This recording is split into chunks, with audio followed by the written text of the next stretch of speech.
If you want to go after an athlete, one of my athletes, you go after one that doesn't do the right things. He goes to class, he's respectful to the media, he's respectful to the public, and he's a good kid. Yeah, I'd give a rat's about Twitter.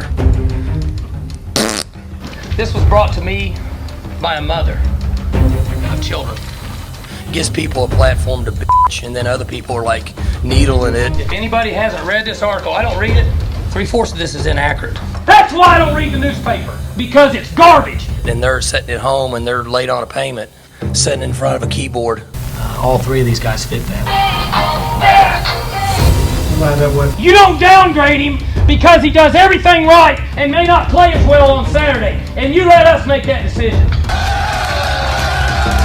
They get a kick out of it when the coach dances. Social media and Twitter's what's destroying this country anyway. And the editor that let it come out is garbage. It's a platform for people that are sitting home trolling an unemployment check. Well, I think we live in a world where people are non-committal. Come after me! I'm a man! I'm 40!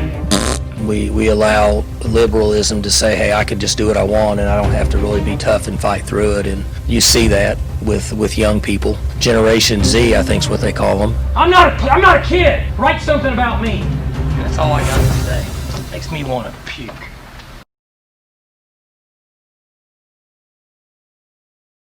Last year, I did a video about Mike Leach, who is now at Mississippi State, and a year after posting that, looking back, it's honestly my favorite video I've done, so I had to find the perfect coach to talk about for my next installment. And oh boy, do I have the perfect candidate to talk about with Oklahoma State head coach Mike Gundy. Mike Gundy is an old man in a young boy's body. He is not afraid to speak what's on his mind, even if it might be dumb or might not be the right thing to say. Listen, I don't know if I would play for him personally, but I do love him being in the sport, and we need personalities like him. College football is better with Mike Gundy. Now, before I begin, I would greatly appreciate if you took that time to hit that red subscribe button for me and hit the notification bell and leave a like if you could. Helps me keep bringing content to you guys, and I would really appreciate it if you did so. Now, who exactly is Mike Gundy? Well, growing up, Gundy played quarterback and was voted Oklahoma's best player of the year in 1986. And Gundy was heavily recruited by two schools, Oklahoma and Oklahoma State. Now, he ended up deciding to sign with Oklahoma State, and he became the starting quarterback midway through his freshman year. Gundy would become the all-time leading passer in Oklahoma State history, and even Big 8 conference history. In 4 seasons, Gundy threw 49 touchdowns and 7,997 yards, including 2,106 yards in 1987 and 2,163 in 1988. He led the Cowboys to bowl wins in 1987 in the Sun Bowl and 1988 in the Holiday Bowl. And he had help with his running backs Thurman Thomas and Barry Sanders, and he also led OSU to 2 10-win seasons. And real fast, Gundy holds a degree in secondary education with a focus in social studies and graduated in 1990 from Oklahoma State. Now, after college, Mike immediately went into coaching and joined Pat Jones' staff at State as a wide receiver coach, then a QB coach, and then he became offensive coordinator and was there for 5 years. In 1996, he left to become the passing game coordinator at Baylor for a year, before moving to Maryland to coach the Terps for 4 seasons as their passing game coordinator, QB coach, and offense coordinator. Then in 2001, he went back to Oklahoma State, and the team interviewed Gundy and Les Miles for the head coaching job. Les Miles got the job, and Gundy was his offensive coordinator, and they went to 3 straight bowl games before Miles left for LSU in 2004, and Mike took over from him, and he would become the head coach at Oklahoma State, and he's been there since 2005. During 2005, Gundy kicked 11 of his players off the team, and they finished 4-7 with only 1 Big 12 win. 2006, the Cowboys' offense was improved, and they went 7-6 and won the Independence Bowl over Alabama. 2007, Oklahoma State only went 6-6, but they made the Insight Bowl and they beat Indiana, and Gundy was rewarded a contract extension until the 2013 season. 2008 was the best season of Cowboys football in the past 20 years up to this time. They were ranked inside the top 15 for most of the season.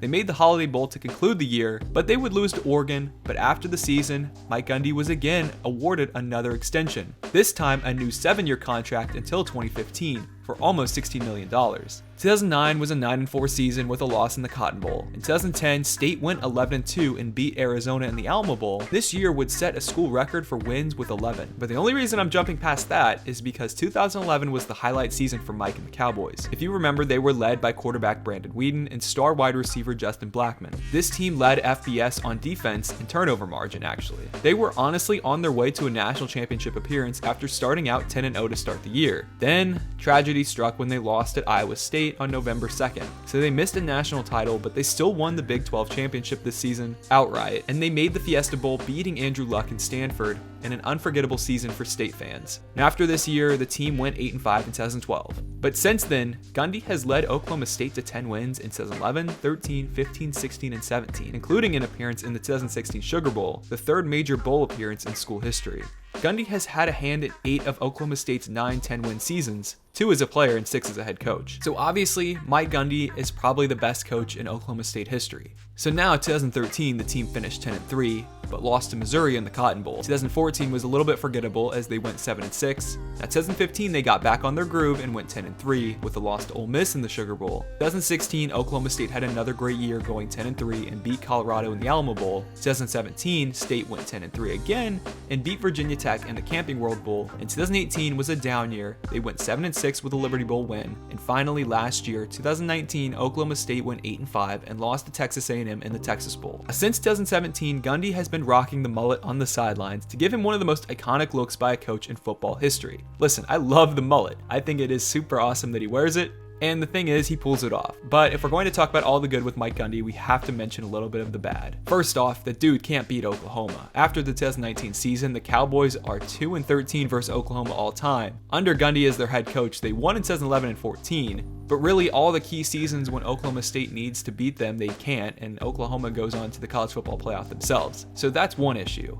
But the other issue was, well, this past offseason, because it was not a good one for Mike Gundy. He angered his players and things were pretty awkward, and honestly, if we're being real, he almost lost his job, and fan support for him is a little bit in a weird spot. So like I said, he angered some of his players when he wore a news station shirt, but he mended his relationship in a video, and things seem a lot better since then. And Mike has been pretty quiet since June when that all happened, so it will be interesting to see how this team does in the Big 12. I thought they had a good team this year because Chuba Hubbard is obviously one of the best players in college football, and honestly, he's the best running back Mike has ever had. And Spencer Sanders, if he's healthy, is a fun quarterback to watch, and Tylan Wallace is a great receiver back this year, so State really could contend for the Big 12 title, as long as they don't have another situation where they ended up down with injuries versus Tulsa, because that was an ugly game. But if Oklahoma State is fully healthy, their defense looked pretty good, and overall, I think Oklahoma State definitely can contend for a college football playoff spot. Now, another weak area for Mike Gundy is his team just never can win that big game to get them past to the next level. But I really don't think that Oklahoma State fans really care that much. I don't know if this team really ever should be competing for a national championship. So to have the type of years where they honestly can, I think that's a huge win for Oklahoma State fans. Now, obviously, I'm probably misspeaking for them. They're pretty upset when they can't get over that hump. But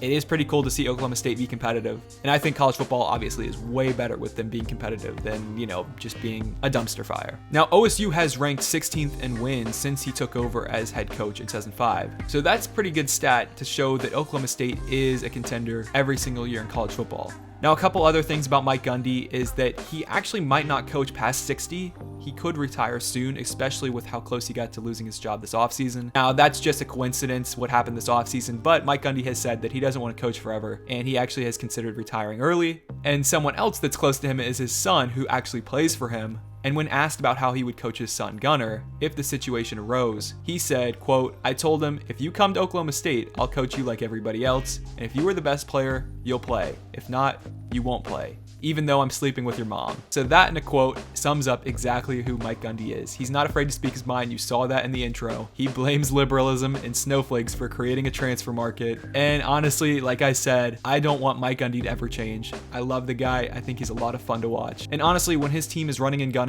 they're must-watch television, especially in the Big 12. So that will do it for the video. Thank you for watching, everybody. If you could please leave a like and subscribe if you haven't already. It helps out so much with the algorithm and helps me keep bringing content to you guys. And also my social medias are down below so you can interact with me there. I will see you in the next video. Peace.